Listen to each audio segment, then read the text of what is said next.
Ladies and gentlemen, welcome to Breakfast in Biology. This is day 40. 40!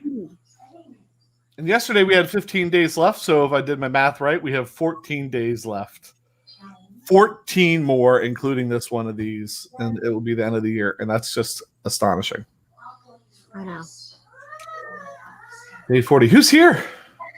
I'm doing the attendance form. Who's here? Bam. Andy Smith, Maya, home base. Dominic Lopez in the house. Jocelyn, Emily. Jump in if you want. Darius. Zuli, Eli, Hannah. I know we missed people. No, I think we got everybody. Michael Jackson. Oh, ow. Gladys is here. Jake is here. Cohen is Gladys. here. So Cohen is here. Is Conrad Cohen here? Yeah. Is he lurking? Here? Conrad, are you out there? I don't think he watches them live. Connor's here. Radika's here. Carissa's here. Gladys is here. Romper Room. Dom, if we didn't say Dom. Did you ever see Romper Room, Mrs. Smith? Jared. Supreme Ginger.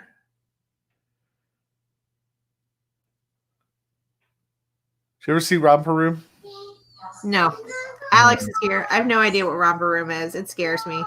It was like it was a kid's show, but in the beginning of the end of the show, she would get out like this kind of like mirror looking, the circle thing. And she would look into the TV lens and she'd be like, I see Lisa and I see. And then when she would say your name, you'd run around the house screaming, she saw me. I know. No, I've got like Pee Wee Herman. We have a short lesson for you today, ladies and gentlemen. It's a short lesson. We're going to go over Punnett squares. We're going to go over 2 of them with you, show you how to do them. I'll do one. Mrs. Smith will do one. And then we're going to assign 3 and 4. So in Moodle, if you look at Moodle, there is a link open to the Monohybrid Problems. If you want, you can pull that up and you can kind of do it with us, or you can just watch us do it and then do it on your own. But we will give you the answers. We will walk you through 1 and 2. You should still complete it on your sheet, but we'll walk you through 1 and 2 right now, then let you try 3 and 4 on your own. Then we'll come back tomorrow. We'll go over 3 and 4. So we're going to make this really easy for you. We're going to try and make it, we tried to pick 4 that are different, but 4 that are kind of the easier ones. Maybe we'll get into some more difficult ones later. But that's where we're starting. So I'm going to go ahead, share my screen. Oh, look, I've already done it. Boom. There it is. Whoop. There it is. And I'm sorry. We shouldn't be allowed to do this. With each day, it's a little more silly. Why is it saying that humans is spelled wrong? Inhumans. Whatever. Okay. It wants a comma. Inhumans. Tongue roll. All right, so here we go. Why don't I do number 1? I'll do number 1. Okay. And you can tell me when I mess up. So basically, guys, what we've done is we've tried to make this really simple. So there's things to fill out, but if you kind of walk down the path of this, it should make it pretty simple to do this and understand it. We talked to you yesterday about phenotypes and genotypes. We talked to you about homozygous and heterozygous and dominant and recessive and all that wonderful stuff. So it should be pretty easy to kind of figure out. I'm going to do one thing. I'm going to move my pictures over here, and I'm going to move this tab over here so I can do this a little easier for you. All right, here we go. First thing I would say to do would be to read the question. By the way, we'll leave it at what is the trait. All right. In humans, tongue rolling, the ability to roll your tongue, is dominant to non-tongue rolling. So if you can roll your tongue, and I'm not going to demonstrate that for you, that is dominant to non-tongue rolling. What would be the expected type of offspring? So what are the offsprings if a homozygous tongue roller was crossed to a heterozygous tongue roller? So if one person is a homozygous tongue roller and one is a heterozygous tongue roller, what are all the kids going to look like? Potentially. All right. Start reading the questions. What is the trait? And you know what? I have to do one little thing before I do this for you. I got to do that. 3, 2, 1. Okay. What is the trait? So the trait that you would write on your sheet is tongue roller. I'll share this with you in a second, Mrs. Smith. All right. So the tongue roller. What is the dominant allele? So in humans, tongue rolling is dominant. And you know what? I'm going to actually just highlight that just so you remember that, right? Tongue rolling is dominant. So what is the dominant? Tongue rolling. Oh my gosh. Have you ever tried to type when people are watching? What is recessive? So recessive would be non tongue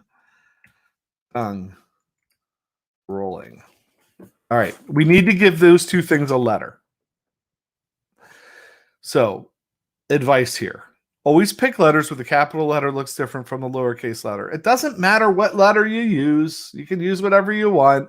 I'm going to use T because it makes sense and it might help me. A capital T is tongue rolling and a lowercase t is non-tongue rolling.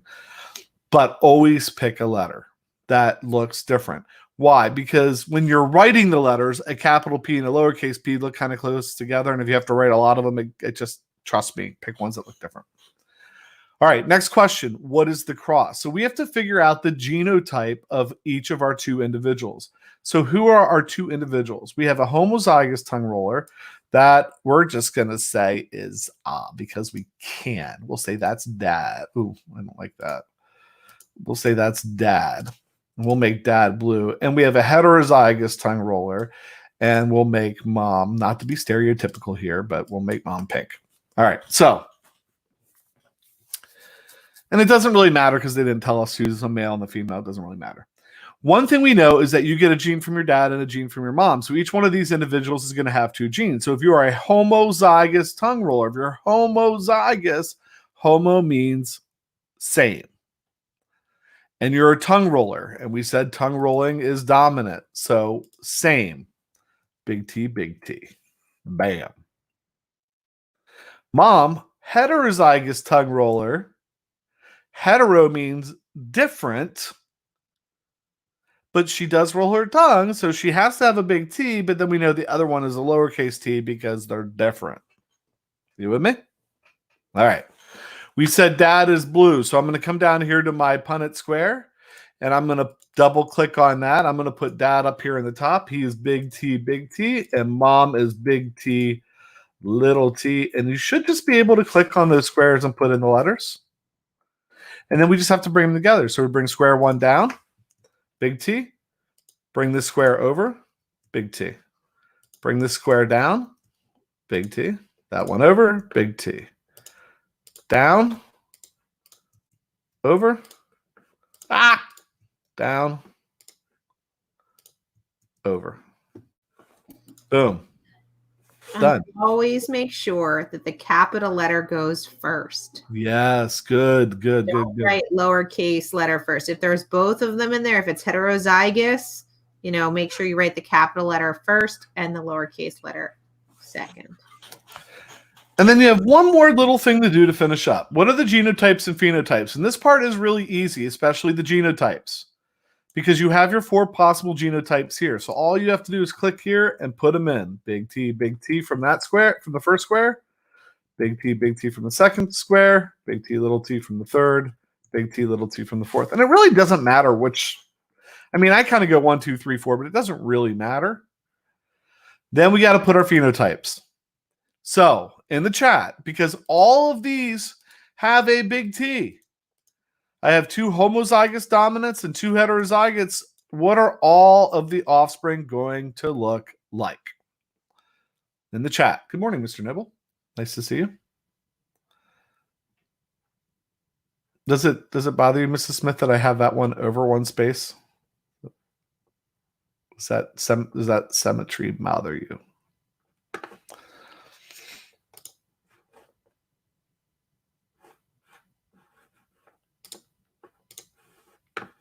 In the private chat, Mrs. Smith, I will send you a link to the document. Everybody tell me? Tongue rollers. Yeah, so all we need to do now is write in. I'm going to just tongue rollers. And you know what? Because I'm lazy, I would highlight that, hit Control C, paste, paste, paste. Got it? Turn it over to Mrs. Smith. Let's let Mrs. Smith do number 2 as a demonstration for you.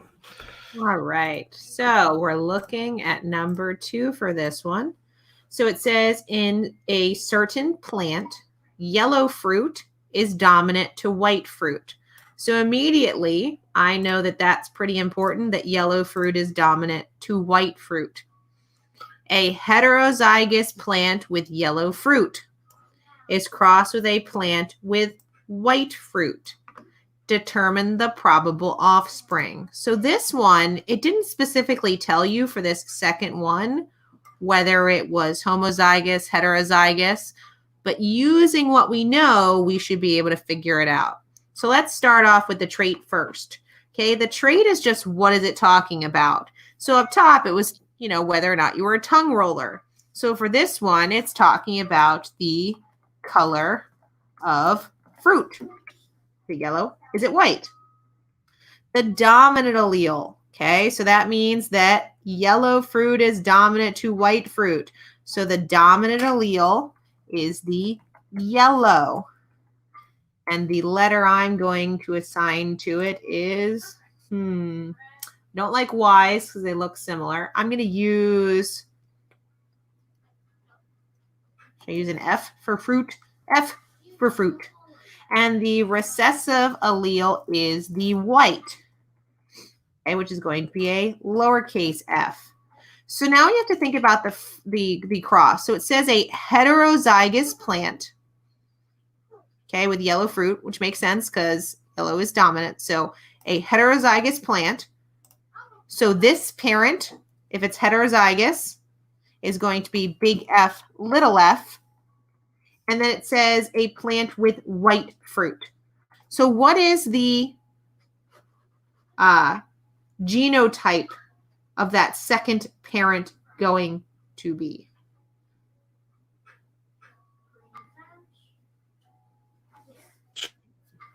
Should we look for that in the chat?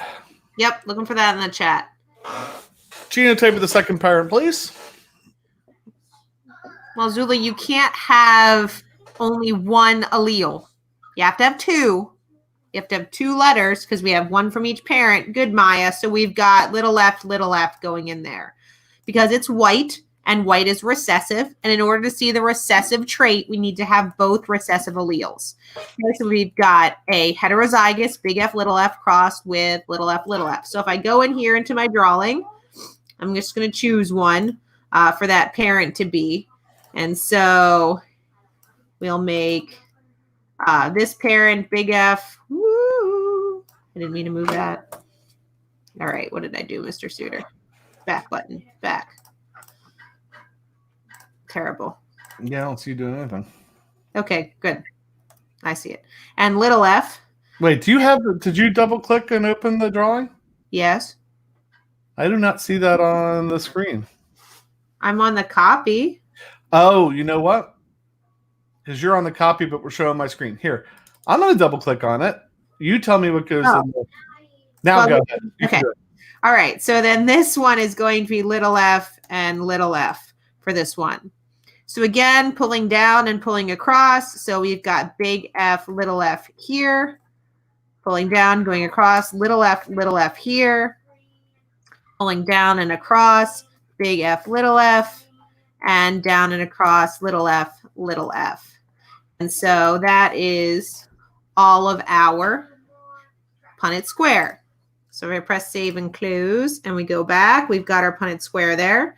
So now we need to get the genotypes. Again, you're just pulling from the squares that are there. So I've got the top right one is, where did it just go? And what just happened? I can't click on where that is, Mr. Suitor. On what? Here? There we go. Got it. Little f, or big F, little f. I've got little f, big F, little f, and little f. And yes, it bothers me that it doesn't line up, but I'm not worrying about it. So if we have big F, little f here, You've got a heterozygous offspring, which means that its phenotype is going to be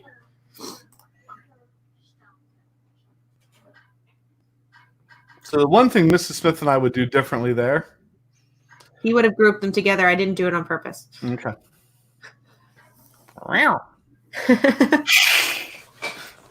I was just showing that it doesn't matter which order you do it. Okay. Sure. Yeah. For anybody that misses the sound of the water bottles popping open all the time. It's been weird, like not washing mine all the time because I haven't been using it as much at home. Yellow, good. Okay, so we've got a yellow offspring for that, which means that this third one must also be yellow. If I can spell yellow. Okay, so if it's little f, that would be homozygous recessive, which means that that would then be a white flower. And again, it does not matter the order. Okay, if you want to group them together, you can. Sometimes, you know, and if you do things at the higher level, you wouldn't even write all of these out. You would just write, you know, 1/2 big F, little f, yellow, 1/2 little f, white. For these purposes, we're trying to make sure that you go through and you count all of them and you do all of them. So we want you to fill it all out, even if you have ones that are the same. We want to see all those lines filled out for each of those boxes. Now, they should understand that we deleted 2, 4, 6, 8, 10 questions off of this. Right. So we took what was typically like 10 of these and took it down to 4, and we're assigning 2. So you should be like, wow, they're really nice. I'm going to do them. So we'd like you to try 3 and 4 tonight. We're going to end this after this. Give 3 and 4 a try. If we read them really quick, the garden peas, round peas are dominant to wrinkled peas. If you cross a homozygous dominant and a homozygous recessive, so make sure you think about what you're looking for, right? Homozygous dominant, homozygous recessive. If you jump down to the next question, cross a heterozygous tall plant with a heterozygous. Make sure you look at those and you read them carefully. Make sure you tall plants are dominant to short plants. So what is your traits? How tall the plant is. All right. So we're not going to give you much more on that. Just wanted to throw that out. Yep. And I think that for us, Mrs. Smith, that wraps up the day, right? Yeah. The last thing I'm going to say, and it's only because I know that there's a couple of people, and without specifically calling them out, that are here and yet turn in no work. It's going to get to the end of the marking period. And even though you've been with us all the time, you're going to end up with an unsatisfactory because you haven't actually shared anything with me, or you've shared like one assignment and have done a couple of the quizzes. So with that little bit of knowledge, we will start by saying what we say every day, which is, you know, stay safe, we love you, and wash your hands. Those are very important. But with that little piece of knowledge, it would make you feel like common sense would tell you that I need to do the work. So I will leave you with this today. Common sense is like soap. The people who need it the most never use it. See you tomorrow.